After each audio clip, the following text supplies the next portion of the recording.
जय हिंद। आप सभी का स्वागत है आपके अपने YouTube चैनल बिलोटी टीचिंग सेंटर में। तो आज हम लोग उपस्थित हैं इस सप्ताह के रसायन विज्ञान के दूसरे क्लास में। Welcome to all guys in your chemistry classes. हम बात कर रहे हैं अभी विभिन्न प्रकार की रासायनिक अभिक्रियाओं की, यानी many types of chemical reactions के बारे में हम लोग पढ़ रहे हैं। कल हमने 4 रासायनिक अभिक्रियाओं के बारे में कल के पिछले वाले क्लास में पढ़ा था। चलिए आज हम शुरू करेंगे इस चैप्टर में, यानी चैप्टर 1 जो है हमारा केमिकल रिएक्शन एंड इक्वेशन यानी रासायनिक अभिक्रिया एवं समीकरण में।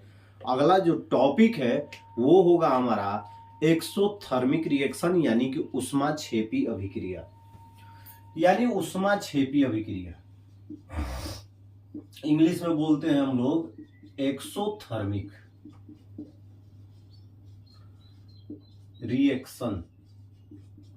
देखिए इसके नाम से हम पता कर सकते हैं कि ये किस प्रकार का रिएक्शन है। ऊष्माक्षेपी यानी एक्सोथर्मिक वैसी रासायनिक अभिक्रिया जिसके फलस्वरूप जब ऊष्मा बाहर निकले, यानी वैसी रासायनिक अभिक्रिया जब ये घटित हो तो उसमें से ऊष्मा बाहर निकलती है, वैसे रासायनिक अभिक्रिया को ऊष्माक्षेपी रासायनिक अभिक्रिया कहा जाता है। चलिए हम एक ले लेते हैं एग्जाम्पल। कैल्शियम ऑक्साइड के साथ जब जल का हम रिएक्शन कराते हैं, जब कैल्शियम ऑक्साइड के साथ जल रिएक्ट करता है तो बाबू ये बनाता है Ca calcium hydroxide plus energy बाहर निकलती है।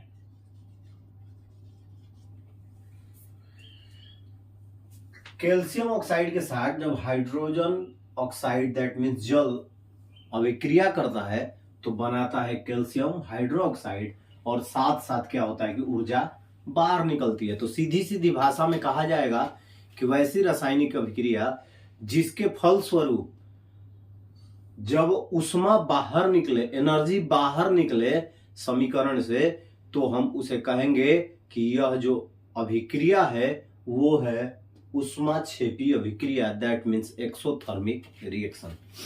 उसके बाद चलते हैं जब दूसरे पॉइंट पे, तो आता है हमारा ऊष्माशोषी। ऊष्माशोषी इंग्लिश में कहते हैं एंडोथर्मिक रिएक्शन। देखिए पहले में था एक्सो मतलब बाहर निकलना, एंडो मतलब अंदर आना।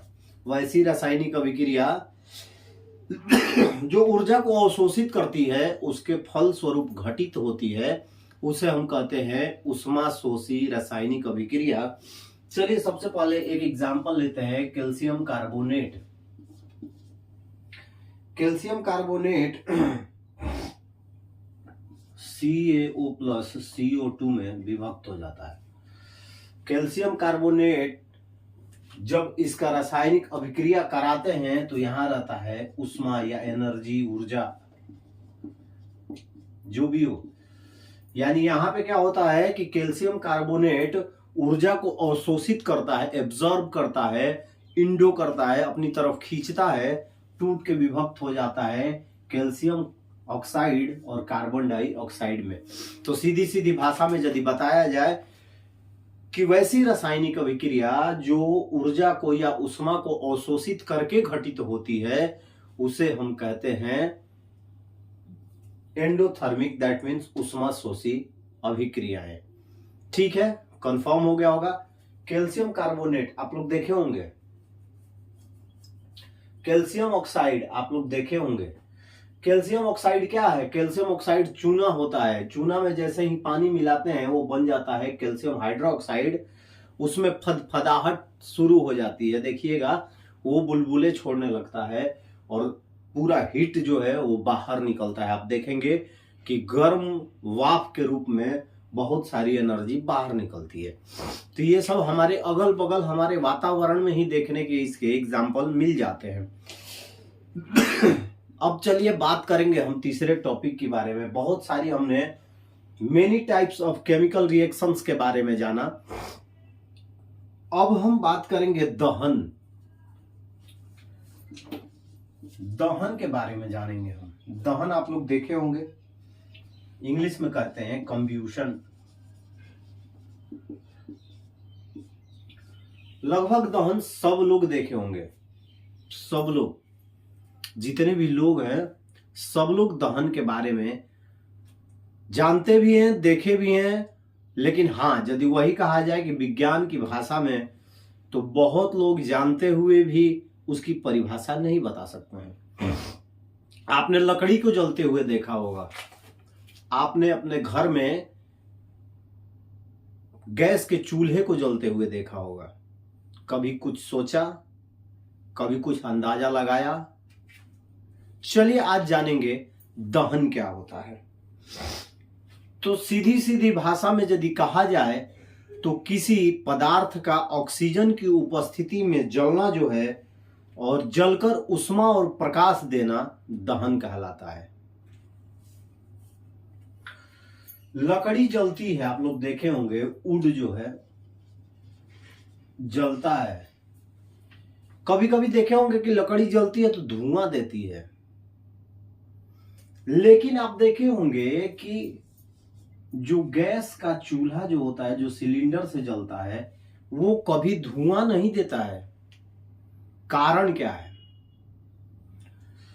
लकड़ी जब जलती है और जैसे ही उसके पास ऑक्सीजन की कमी हो जाएगी, O2 की कमी हो जाए, O2 यानी ऑक्सीजन की कमी हो जाए, तो वो धुआं देने लगती है, ज्यादा धुआं फैल जाता है, लोग परेशान हो जाते हैं। यानी जब कोई पदार्थ ऑक्सीजन की उपस्थिति में जलकर उष्मा साथ साथ प्रकाश दे, उसी को हम लोग दहन कहते हैं।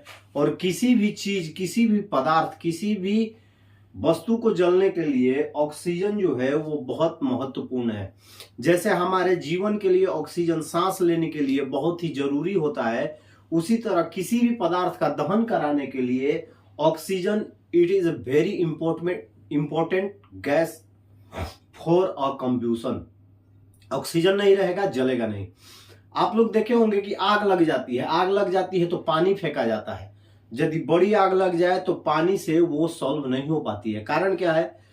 पानी में हाइड्रोजन और ऑक्सीजन दोनों रहते हैं, तो ऑक्सीजन जो है वो आग को क्या करती है? बढ़ाती है। आग को घटाएगी नहीं, बढ़ाएगी, क्योंकि कोई पदार्थ जो है ऑक्सीजन की उपस्थिति में जलना प्रारंभ कर देता है। तो देखिएगा कि बड़ी बड़ी आगे होती है तो फायर ब्रिगेड आता है तो कार्बन डाइऑक्साइड गैस मारी जाती है उस पर, या यदि गांव मोहल्ले में यदि बड़ी आग लग जाए तो उस पर धूल राख फेंका जाता है, ताकि ऑक्सीजन का जो है संपर्क उस आग से टूट जाए और आग अपने आप बुझ जाए। तो आप लोग समझ गए होंगे कि दहन क्या होती है। तो दहन को सीधे सीधे भाषा में कहा जाए कि जब कोई पदार्थ ऑक्सीजन की उपस्थिति में जलकर उष्मा, दैट मीन्स एनर्जी, और प्रकाश, आप लोग देखे होंगे जब कोई दहन की क्रिया होती है तो प्रकाश निकलता है, तो इसे ही हम दहन कहते हैं। उम्मीद है आप लोगों को ये 3 पॉइंट आज समझ में आ गए होंगे। तो आज के लिए इस वीडियो में बस इतना ही। कल फिर मिलेंगे अगले वीडियो में। तब तक के लिए आप सभी को जय हिंद। आपके 3 पॉइंट, उष्मा छेपी, उष्मा शोषी और दहन, ये आप लोग इसे अपने थ्योरी को नोट कर लीजिए।